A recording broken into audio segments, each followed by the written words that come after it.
La Nouvelle-Zélande ne devait être qu'une escale sur un voyage qui me menait en Polynésie. La perspective d'un si long voyage m'incita à faire une halte sur le trajet. Je choisis donc la Nouvelle-Zélande dont j'ignorais tout.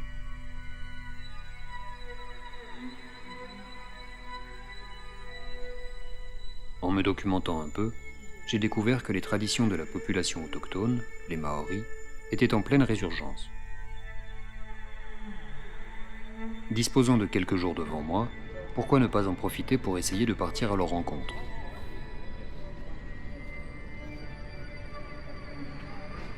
Et me voici à Wellington, capitale de la Nouvelle-Zélande. Mon ignorance concernant les Maoris, et globalement sur l'histoire de la Nouvelle-Zélande, me pousse à visiter musées et bibliothèques afin de me documenter. L'histoire de la colonisation britannique y est omniprésente. Une histoire dont le point d'orgue fut la signature d'un traité entre les Maoris et les Britanniques, le traité de Waitangi, qui date de 1840. Ce dernier est bref, il n'est composé que de 3 articles, mais il est essentiel pour se rendre compte du choc de civilisation qui se joua à ce moment précis. En voici un résumé. Le premier article fait reconnaître la souveraineté de la couronne britannique sur la Nouvelle-Zélande. Le second article garantit aux chefs et tribus maoris le droit de conserver la propriété de leurs terres et de leurs possessions, avec un droit de préemption en faveur de la couronne s'ils désirent vendre. Le troisième article garantit l'égalité des droits entre Maoris et sujets britanniques. Ce résumé est sans doute imparfait, et sa traduction imprécise. Mais la traduction en tereo, la langue maori, a été bien plus problématique, car les mots souveraineté et propriété n'y existent tout simplement pas. Ces problèmes de traduction vont générer bien des conflits.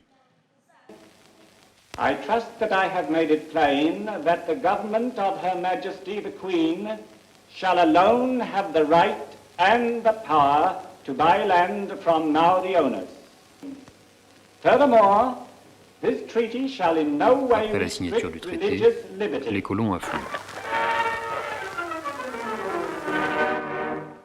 De nombreuses transactions de vente de terres sont alors enregistrées. Mais les Maoris ne voient pas en ces ventes une perte du droit d'utiliser leurs terres. Ils considèrent que la terre ne peut appartenir à personne, et que la somme d'argent qu'ils reçoivent lorsque les colons s'installent n'est que le départ d'une relation de présent mutuel comme le veut leur coutume. Ils acceptent que les Britanniques viennent grossir leur rang et faire partie de leur communauté, mais ils ne s'imaginent pas qu'ils viennent de perdre tout contrôle sur leurs terres. Quand ils réaliseront ce qui se joue vraiment, des guerres éclateront.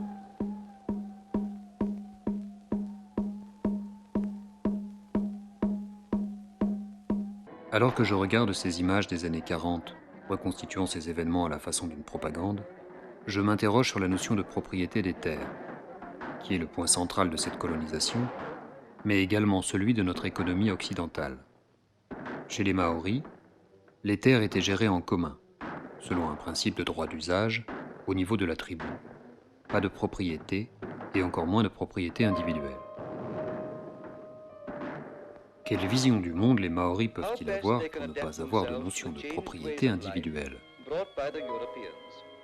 Mais alors que je suis plongé dans ces réflexions, c'est dans les actualités récentes qu'un sujet va attirer mon attention. Il vient d'être donné au fleuve Wanganui une personnalité juridique au regard de la loi néo-zélandaise, au terme de longues négociations avec les Maoris. Il dispose alors des mêmes droits qu'un être humain. Speaker, today is a very historic day for Wanganui iwi, for all iwi who look to the river, for the people and the communities of the great region of Wanganui, and indeed for our country. And it's appropriate I start off by welcoming the people of Wanganui who are here to mark the passage of this significant piece of legislation.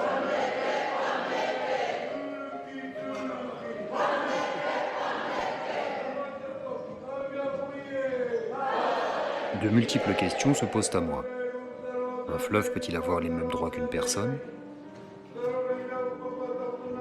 Quel rôle les Maoris ont-ils eu dans cette surprenante décision de justice? Je télécharge l'article de loi. Il est long de 89 pages. Cela paraît complexe. Le fleuve prend le nom légal de Te Awa Tupua, le nom maori du fleuve. Pourquoi ne pas avoir gardé le nom de Wanganui? Une association nommée Tepu Tupua est créée dans le but d'être, je cite, « la face humaine de Te Awa Tupua, le fleuve donc, et d'agir en son nom ». Sa principale fonction est de parler pour et en faveur du fleuve, de promouvoir et de protéger la santé et le bien-être du fleuve. Qu'est-ce que le bien-être d'un fleuve? Cette association est composée de 2 personnes, les gardiens du fleuve, nommés l'une par la tribu qui vit sur ses berges, l'autre par la couronne britannique, c'est-à-dire par le gouvernement. Cela mérite quelques éclaircissements. Heureusement, l'ancien ministre en charge des affaires maoris, Chris Finlayson, accepte de me recevoir au Parlement pour me faire la genèse de cette décision. One of the most interesting aspects of the negotiation grew out of the world view of the Maori who live along the river. And their view is, I am the river and the river is me. Now, for an Anglo-Saxon lawyer like me, when I first heard that, I said, this is rather strange. I have a great deal of difficulty understanding this.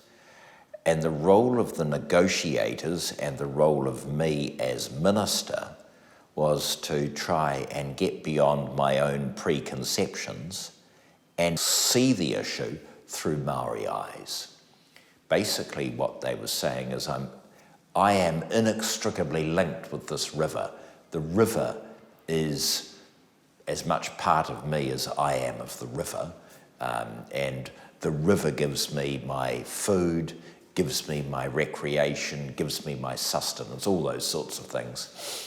And so it's impossible for me, as a Maori, to talk about me as the individual and the river as something else. So that's what we needed to work through and try and get away also from any idea of Crown ownership of the riverbed or matters like that. And so it required us to think of new models, new ways of thinking, and to design an agreement around those new models. And one of the inspirations for a lot of the thinking that had been done in this area was some work done in the United States by a distinguished professor at the University of California.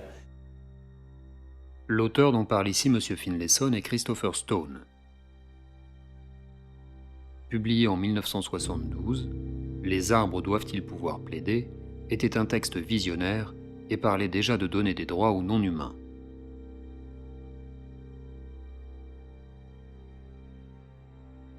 En finir avec l'idée selon laquelle la nature ne serait qu'un ensemble d'objets inertes utiles. Pour ce faire, il nous faut abandonner une part de notre attachement psychologique envers l'idée que nous serions des êtres spéciaux et à part dans l'univers.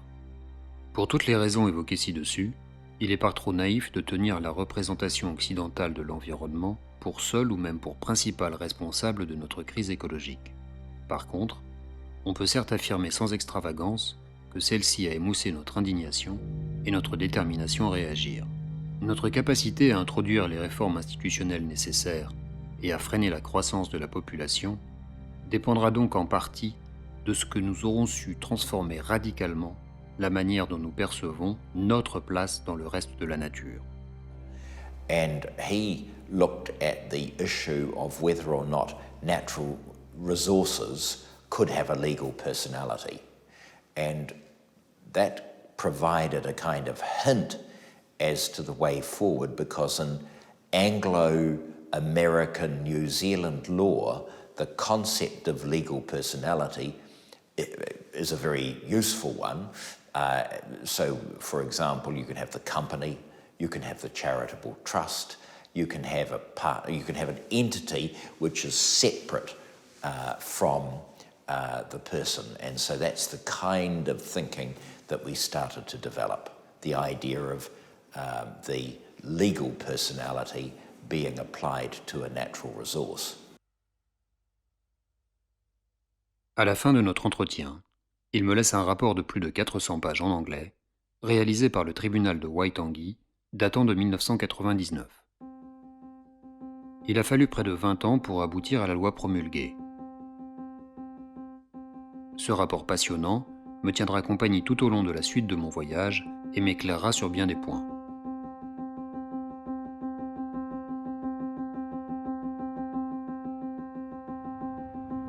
La ville de Wanganui est située à 3 heures de Wellington. Je m'y rends. Une petite ville typique de la Nouvelle-Zélande.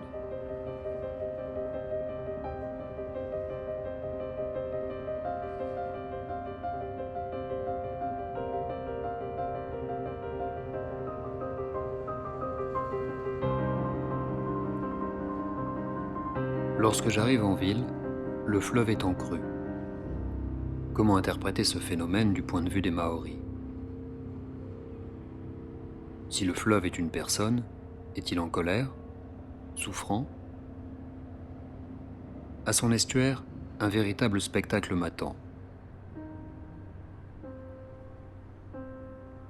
Le fleuve et la mer semblent s'affronter, chacun voulant déverser ses eaux dans l'autre.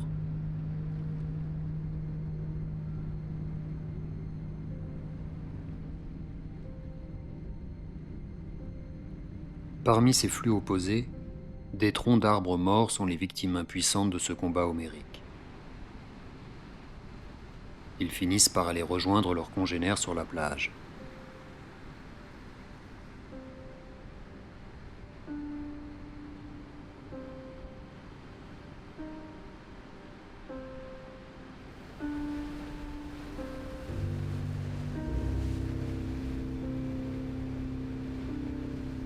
Il est temps pour moi de partir à la rencontre du fleuve Wanganui.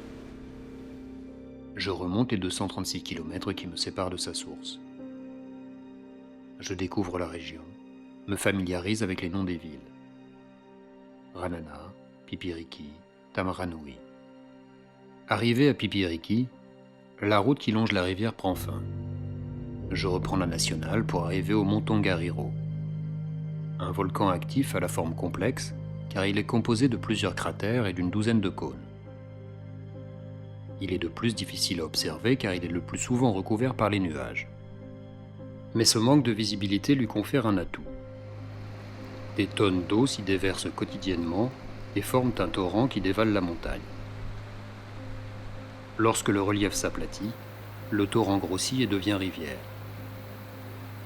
Sa course s'achève dans la ville de Wanganui, où elle finit par rejoindre la mer et devient donc fleuve.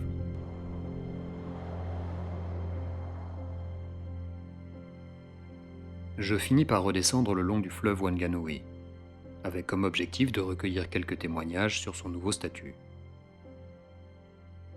Je m'approche de quelques maraïs, sans toutefois les filmer, car ce sont des lieux sacrés pour les Maoris et j'ai besoin d'autorisation pour le faire. Je cherche à interviewer des Atiuni. C'est le nom de la tribu vivant sur les berges, mais personne ne veut s'exprimer au nom de la communauté maori. Alors que je commence à douter de pouvoir obtenir l'opinion des Maoris sur le nouveau statut, quelques personnes, toutefois, acceptent de me parler, mais uniquement de leur lien personnel au fleuve. We regard the river like it is our blood. It is in our blood. It flows through us. It flows around us. It flows from the mountain to the sea like the blood in your body flows. And as long as there is a mountain there, our river will always be there, flowing. Constant beating of the heart, just like we have our blood flowing through our bodies. As long as our heart is beating, our blood will flow. And we believe this about our river. As long as our mountain is there, our river will always be there, flowing, a life force, like our blood. It is in our blood. It is in our culture. And that's why we respect it so much and we love it. and all my tribe loves it. We are the real guardians.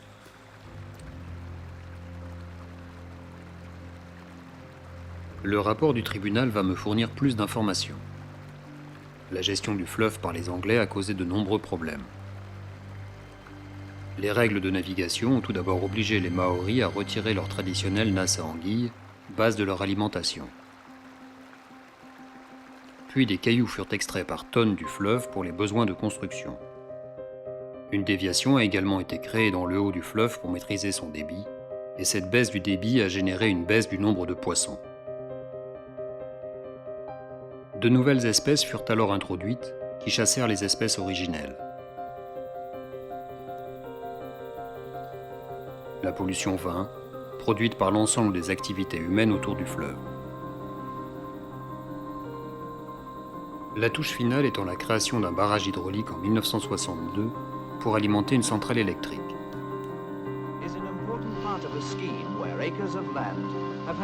Un projet gigantesque pour l'époque et qui mettra plus de 10 ans pour entrer en fonction.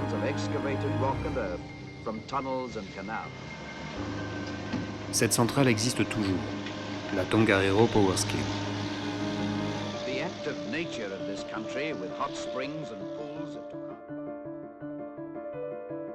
Je cherche ces différents points d'alimentation. Il me faut quelques heures pour les repérer.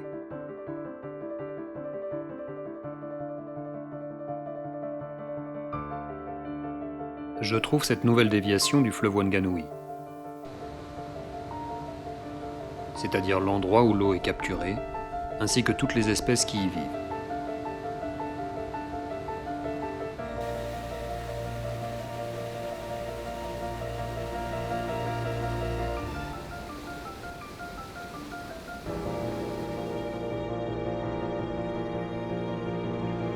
De mémoire de ceux qui ont assisté à l'ouverture de cette déviation, l'eau était rouge, de la couleur du sang des poissons.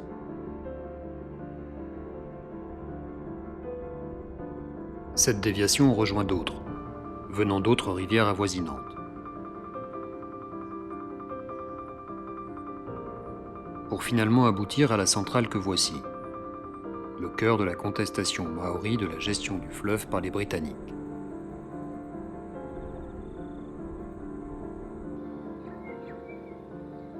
Deux fois par jour, le barrage rejette ses eaux dans la vallée. J'attends l'heure du déversement comme on attend l'heure de sa pièce de théâtre. En lieu et place des trois coups, c'est une sirène stridente qui annonce le début de la représentation.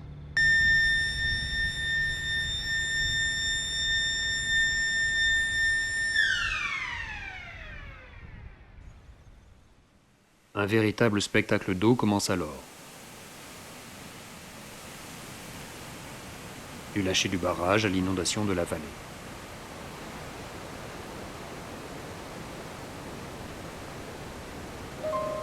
Comment ne pas apprécier la beauté de cette scène? Cependant, dans les coulisses, ce sont bien des espèces entières qui sont détruites au nom de nos besoins toujours grandissants en énergie. Une biodiversité qui s'érode jour après jour. Un écocide dont le clou du spectacle, si l'on se contente de le regarder, sera une extinction de masse qui, hélas, a déjà commencé.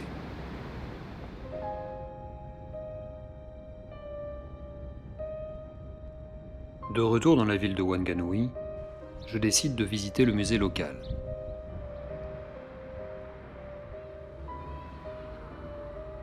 À ma grande surprise, il n'y a que peu d'informations sur l'histoire du fleuve et des Ationi.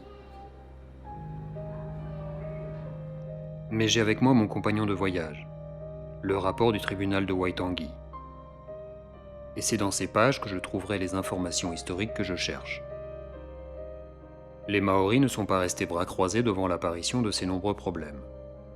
Ils ont multiplié les procès, au total plus de 100 ans de lutte. Les décisions des tribunaux sont toutes en défaveur des Ationi.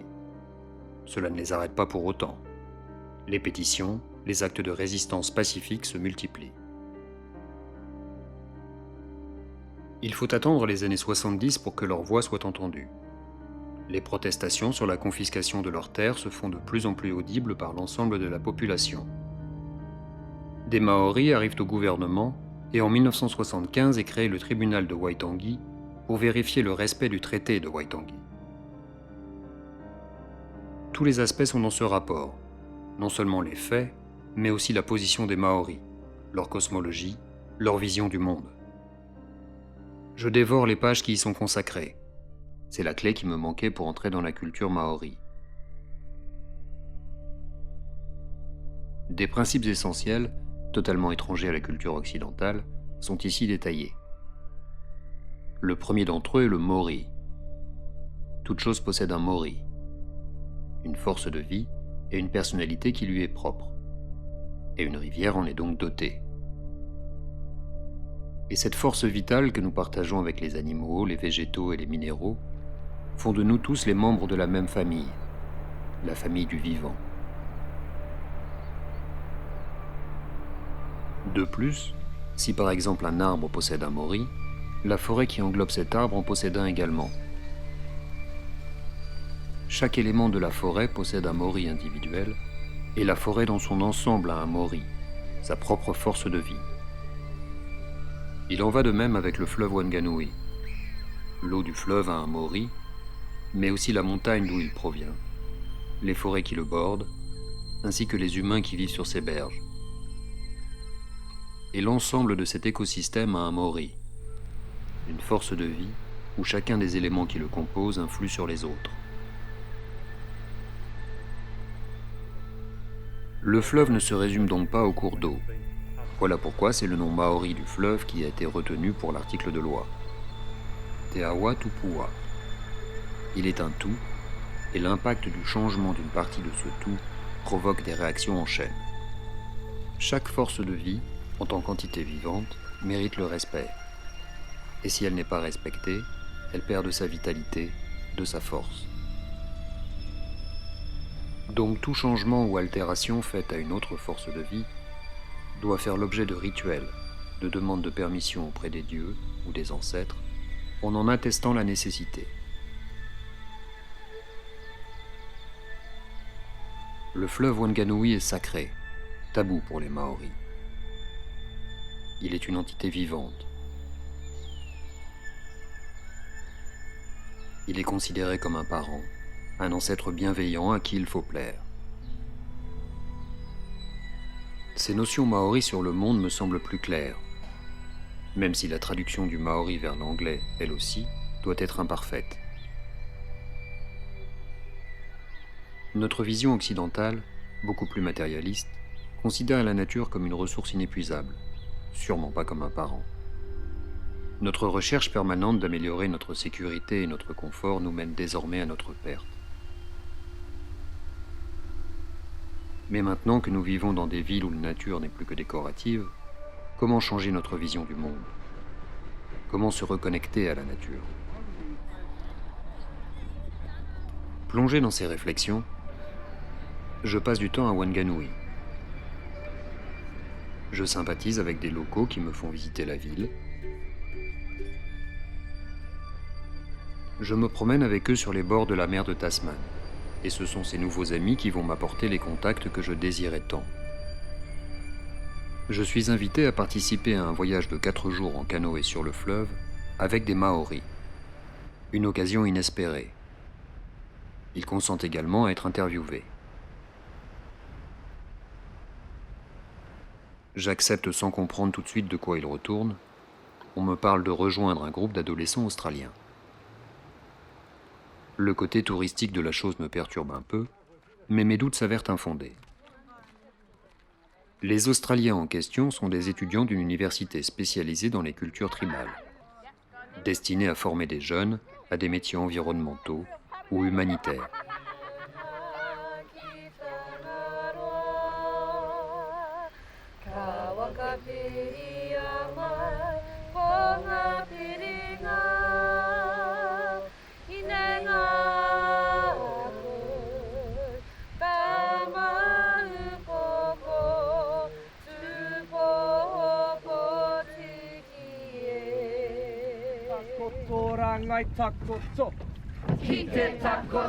Ce trajet est géré par Ash, un jeune homme sur qui les espoirs de sa communauté résident. C'est lui qui m'a permis de participer à ce voyage en me laissant exprimer ma quête au leader de sa tribu.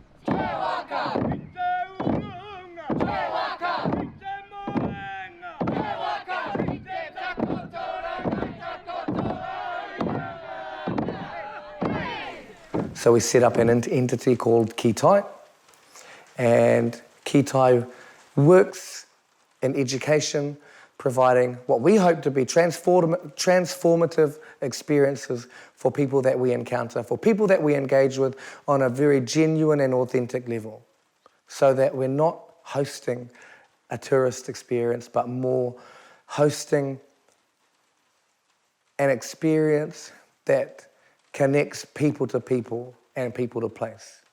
And that's what I believe is missing quite a bit in the world. Kitai is in existence because we believe we could play a crucial role in educating people to understand what it might mean for one, a human to be considered a river and a river to be considered human, and two, what does that look like in the modern day world we live in? How do we instill continuously that sense of connect, man to environment and environment to man? From the perspective of the world, humans without the natural environment wouldn't be able to survive. But the natural environment without humans most definitely would. So it's about time that we proactively find ways to play our part in the universe, play our part in the environment, and rather than be bigger and better than the environment, recognize that actually I am the environment and the environment is me. Le reste de l'équipe de Kitai est formé par les proches de H, les proches du fleuve. La sécurité du trajet est assurée par Oncle George, un personnage inoubliable qui, en plus d'assurer sa mission, va s'occuper de moi pendant ces 4 jours. Why do I keep continually coming back? Over many, many years now, a lot of people ask me this. And when you get to know the mood of the water, the movement of it, and whether it's moving faster or slower, whether it's a little bit higher, whether it's dropping, the water level is dropping. As it does drop, it reveals another element that you might have floated over just a week ago, 2 weeks ago, and didn't see.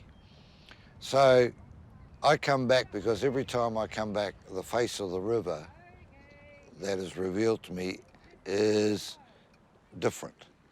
And then after a winter or a big flood in the summer or the autumn or the spring, certain logs that you might have looked at for years will be gone.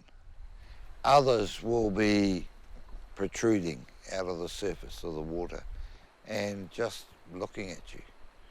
And that's interesting, to be able to look at the dynamics of the water volume and the changing face of the river itself. That's more exciting to me and more fulfilling to me than going to Disneyland.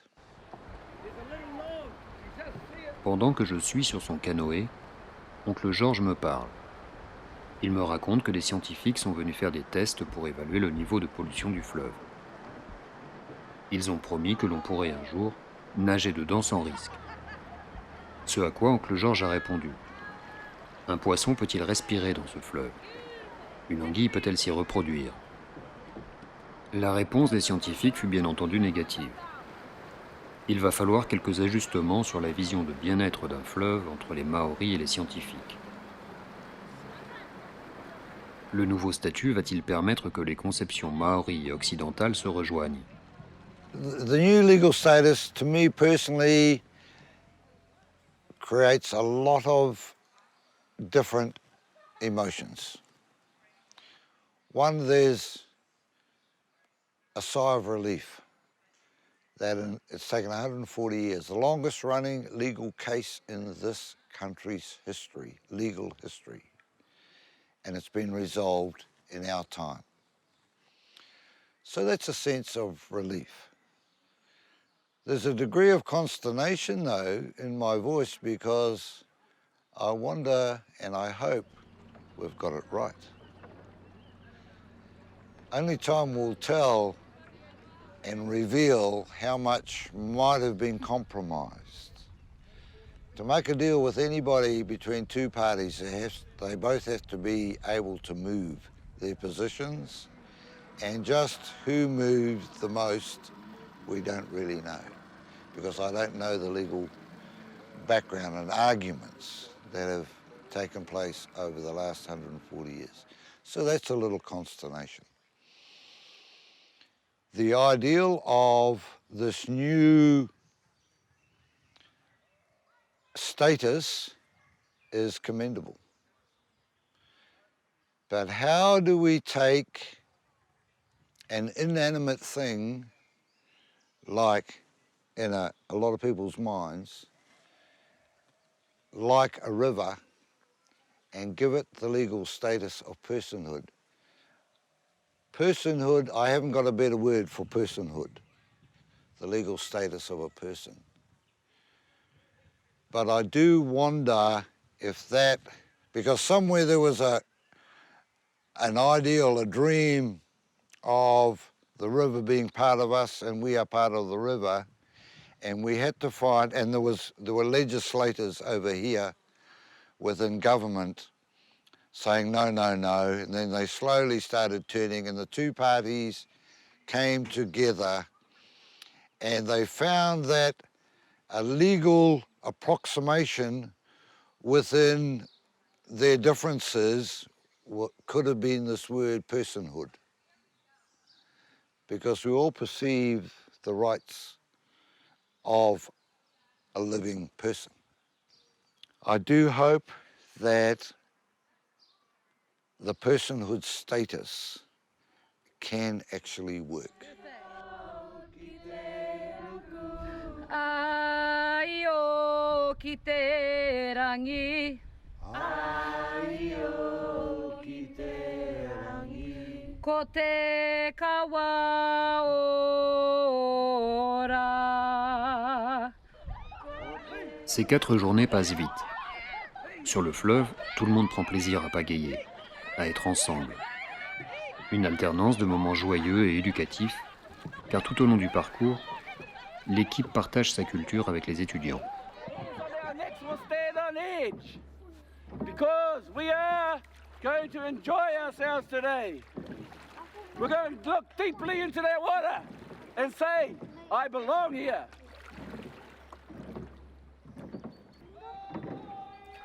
Pitawaka! Pitawaka! Tawaka! Tawaka! Rangatakat! Aitawaka!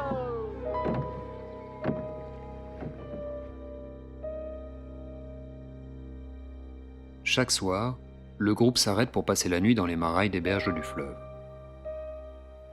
Les mêmes marailles que j'essayais vainement d'approcher quelque temps auparavant.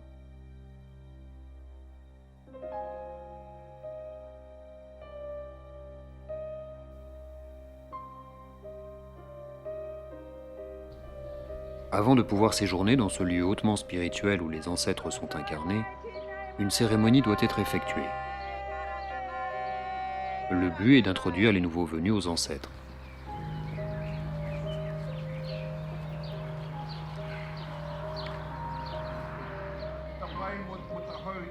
C'est Jeff qui est le responsable de ce marail. Il est l'oncle de H.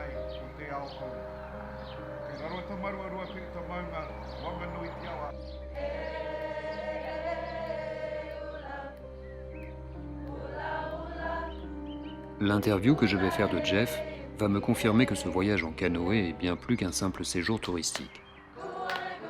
Il fait partie d'une stratégie utilisée par les Maoris pour reconnecter les leurs à leurs racines. Every year for the last 30 years, our people gather up to 100, 120, and they paddle the Wanganui River from Taumaranui all the way down to Putiki. It's an opportunity for those who do not know about their connection to Wanganui to listen to tribal stories. I was fortunate enough to be on the very first tera 30 years ago.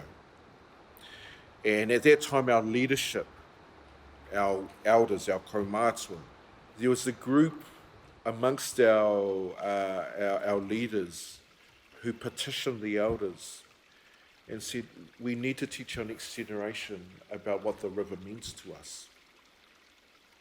And so they came up with this idea in terms of paddling for 15 to 16 days as a tribe. What did that do? It allowed us to sit with our elders of that era and to listen to the stories, to listen to the likes of Hikaya, who fought, one of our elders who fought for at least half a century regarding the injustices of the river being diverted, the river being exploited. We actually paddled to places where our people lived. Stories were told. What it did, it created connection. It created connection for those who did not know themselves very well as belonging to Wanganui. But when the people eventually, after 16 days, arrived here at the end of the journey, there was massive personal transformation. I've seen over the last 30 years a new wave of leadership come through. You were with one of them, Ashley. You know, that's our succession planning. And it wasn't that they had to go to university to get those skills, which is fine. They firstly needed to have an understanding and a love for the river. Because if they've had the love and connection for the river, everything else would just add to the passion and to sharing the stories. So over 30 years, we have built up our capability and our capacity where it's now become a rite of passage for our younger ones to participate in the tera.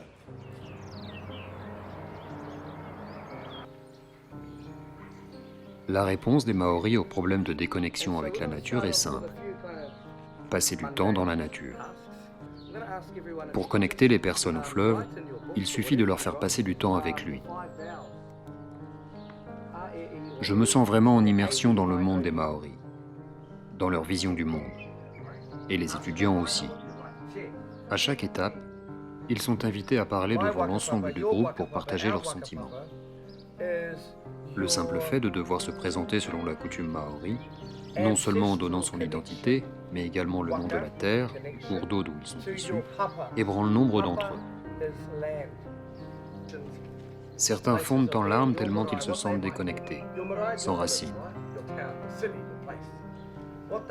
Je ne filmerai pas ces moments, car ils sont trop intimes pour ces jeunes gens, mais aussi pour moi-même, qui suis invité à participer à ces réunions, bien que j'essaye de m'en tenir à ma position d'observateur. Les Maoris pensent que la terre n'appartient pas aux hommes, mais que les hommes appartiennent à la terre. Un homme a-t-il besoin de racines? Si oui, où sont les miennes?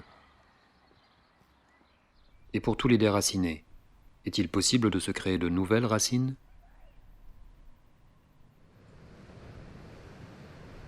Je profite de mes derniers jours à Wanganui pour passer du temps avec mon nouvel ami.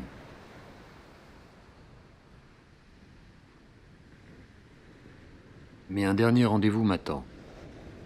Le hasard a fait qu'une spécialiste française en droit de la nature, Valérie Cabanès, se trouve également ici pour travailler sur ce nouveau statut.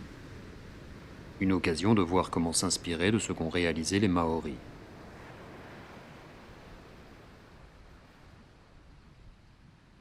Le fait de donner des droits à des écosystèmes est je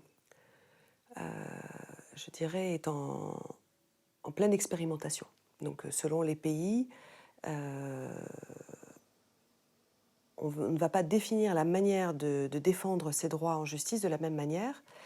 Et donc, il est intéressant de comprendre que ce qui est défendu par exemple par le mouvement Earth Law, c'est-à-dire ce qu'on appelle le droit de la Terre, la jurisprudence de la Terre, c'est le fait de reconnaître aux écosystèmes, de reconnaître à la nature son droit inaliénable à exister, au même titre que l'on va reconnaître le droit à la vie aux humains, qui ne puisse pas être remis en question ni par le comportement de la nature, ni par les gouvernements en place, quelles que soient les tendances politiques du moment.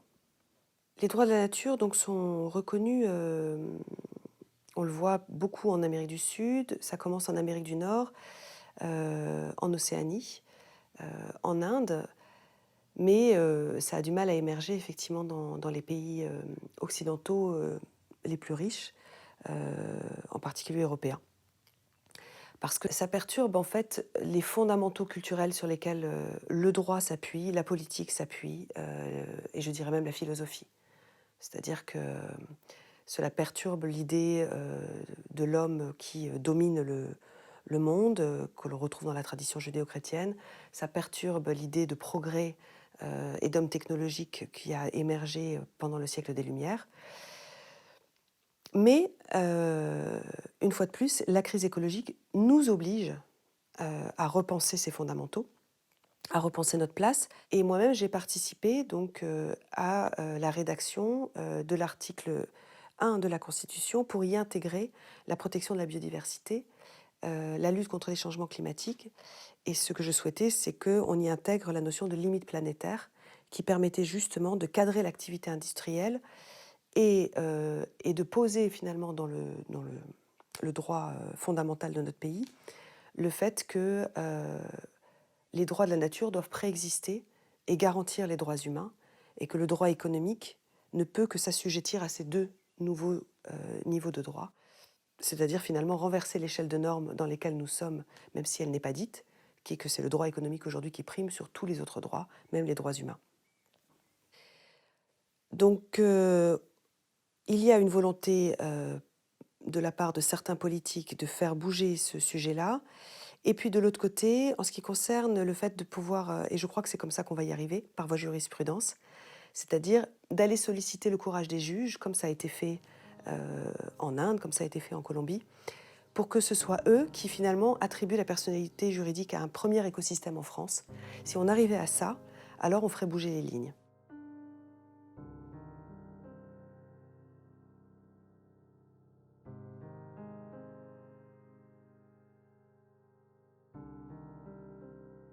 Mon voyage se termine, avec des interrogations, mais aussi de l'espoir.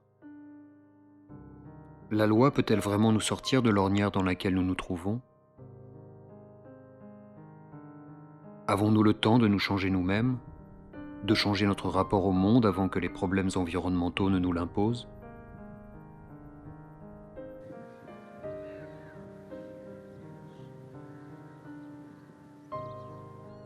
Il nous faut sûrement trouver notre propre façon de revoir notre lien au vivant. Et peut-être s'inspirer des peuples autochtones peut-il nous aider à avancer. Il paraît que pour changer le monde, il faut commencer par se changer soi-même.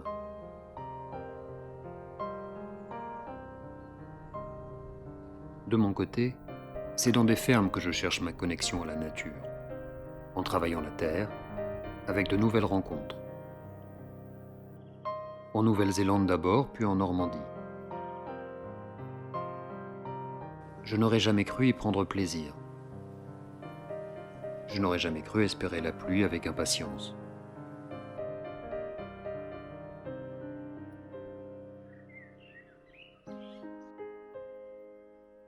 J'observe la faune et la flore d'un œil nouveau.